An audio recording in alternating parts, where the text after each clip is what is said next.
Hello, everybody. Welcome to this new edition of our Wake Up Call interview series.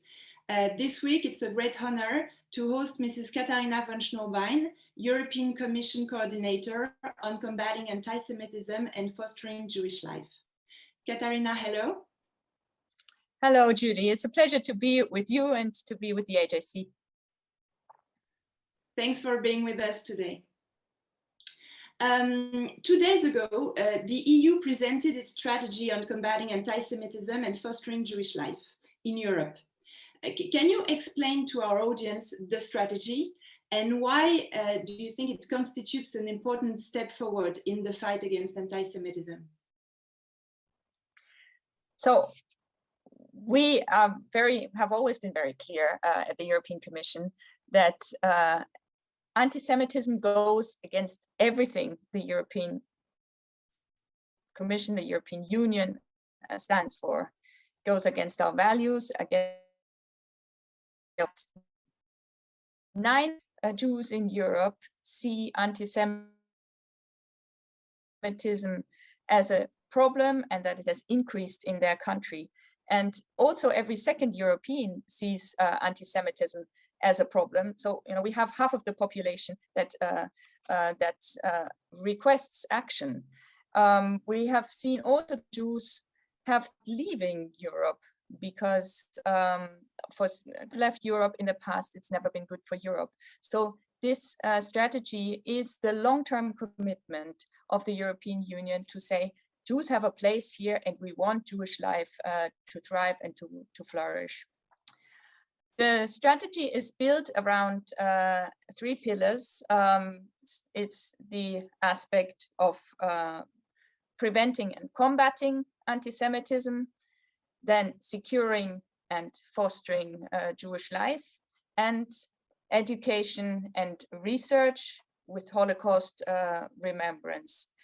These 3 are the main aspects, and we have proposed actions under all these pillars. And of course, we also want to lead the global fight against anti-Semitism and reflect those 3 aspects in our external policies. In the different pillars, we focus on key actions. In the first one about prevention and combating, of course, online anti-Semitism is a big issue. We know that it is seen and it is the main entry door for spreading anti-Semitism, and therefore we really want to upscale our action there. We will create a network of trusted flaggers and also of fact checkers that can detect anti-Semitic content, illegal content, but also debunk conspiracy myths and create counter narratives. We want to work closer with the platforms with regards to removing Nazi memorabilia and anti-Semitic extremist literature. We think that it is important for the platforms also to be more transparent about what they do, and for member states to ensure that online haters are being prosecuted. This is an important step forward. Another aspect is that we need better data. So we want to work with member states to ensure that anti-Semitic incidents are properly recorded and that we will have comparable data all across Europe. In the area of security and fostering Jewish life, the aspect is that, of course, you need to feel secure in order to see a future in the place where you live. And we think that it is not the responsibility for the Jewish community to ensure their own security. It's the responsibility of the member state. So we are putting funds ourselves, 24 million with regards to securing places of worship, but we above all also expect and will work with member states to ensure that they do their share in with regards to security. We also want to make sure that Jewish life becomes normal and visible, and that it can be lived visibly without threats. So that is another area where we think knowledge about about Jewish life is important have been here for centuries and for millennia. Only 3% of Europeans say, I know Jewish culture and traditions well. So this is something we also want to change. And on the third aspect with regards to education, this is, of course, education is an important part with regards to relaying also knowledge about the Jewish community and Jewish life and traditions. But it is also important, of course, to be able to meet Jews and to have common understandings and exchanges with regards to how we live and the values we share. Education will be important. Addressing anti-Semitism through education, we will work closely with UNESCO and ODIHR on this. We want to increase research on anti-Semitism, contemporary forms of anti-Semitism, and also Jewish life. So we'll create a research hub that will connect the different research institutions and create synergies, because at the moment we very much often look to the US when it comes to research on these aspects.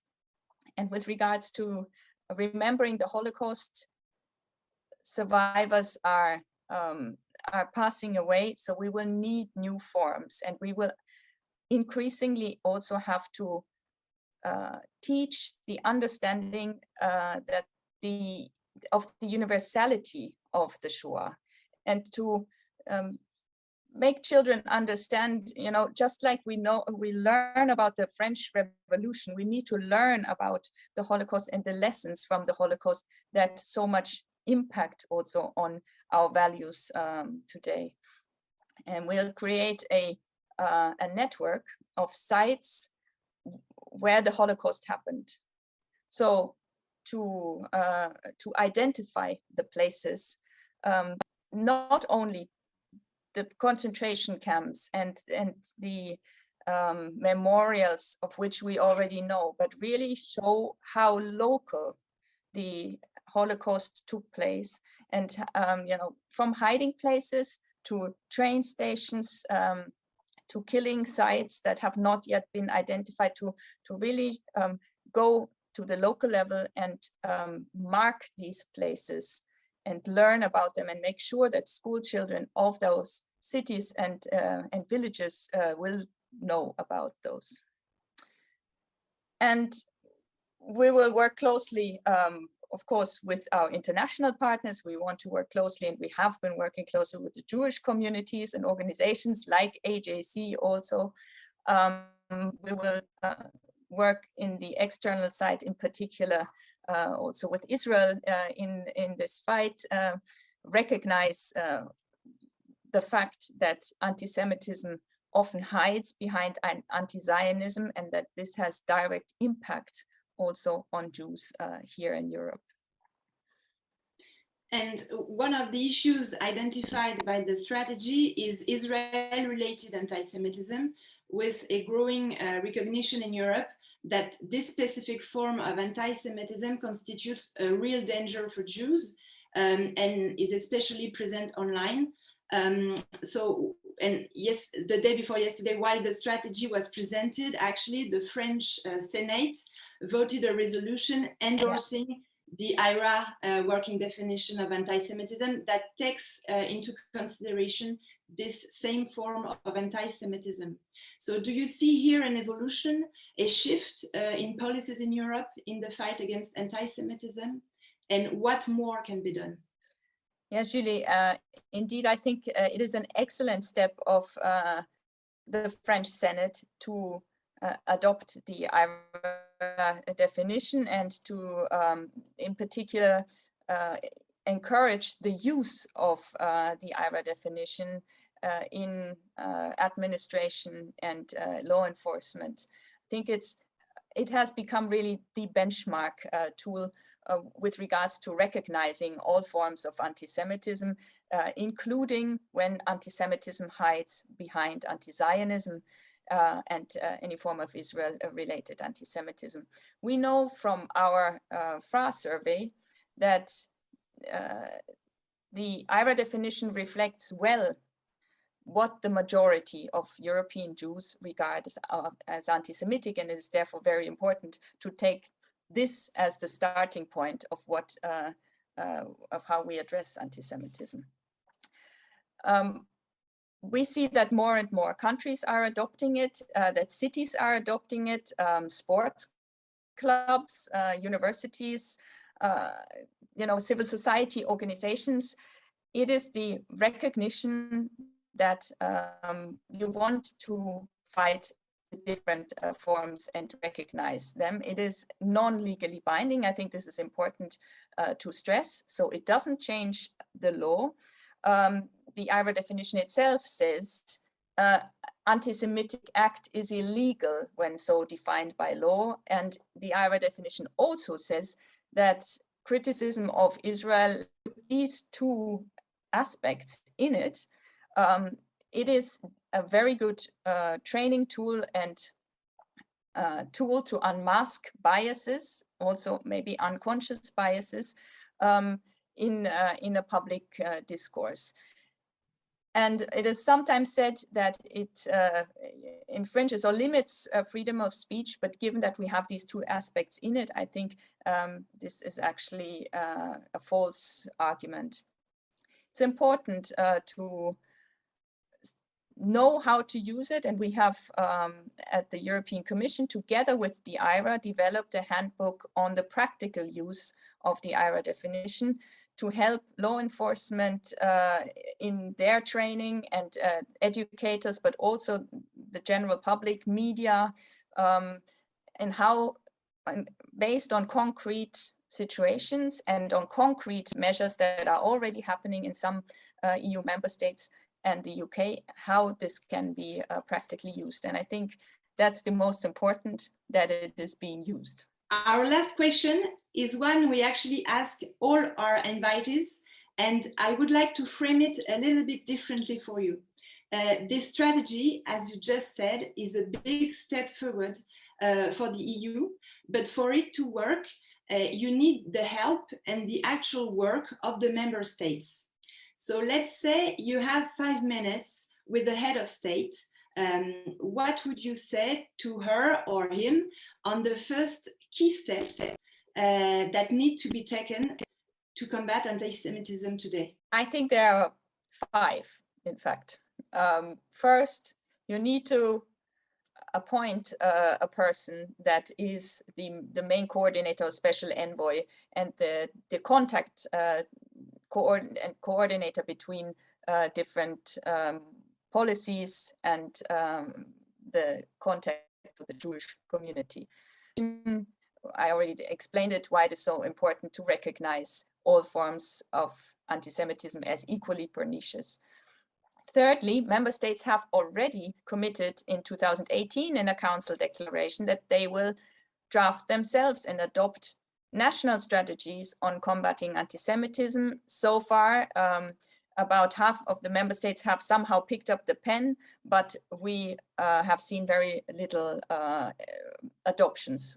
In fact, only 3 so far. So you need to know where you're going in order to address something.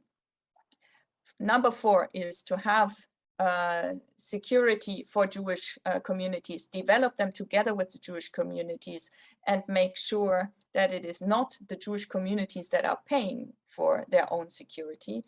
And the last aspect with regards in particular also to fostering Jewish life is to make money available for projects, for intercultural projects, for visibility projects, for support of students, not only Jewish, but also others, for example, that will work together with regards to Holocaust remembrance, and to really make sure that there are funds available to move these policies forward that hopefully are adopted in the national strategy.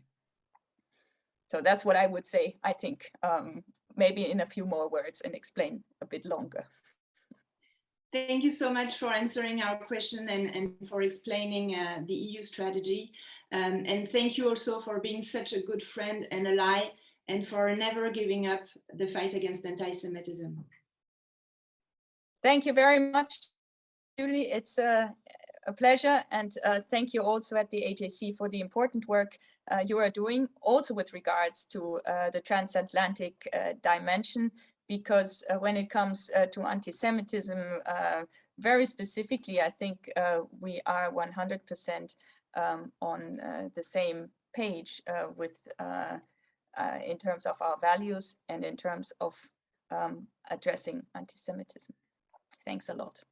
Thank you very much. Bye-bye.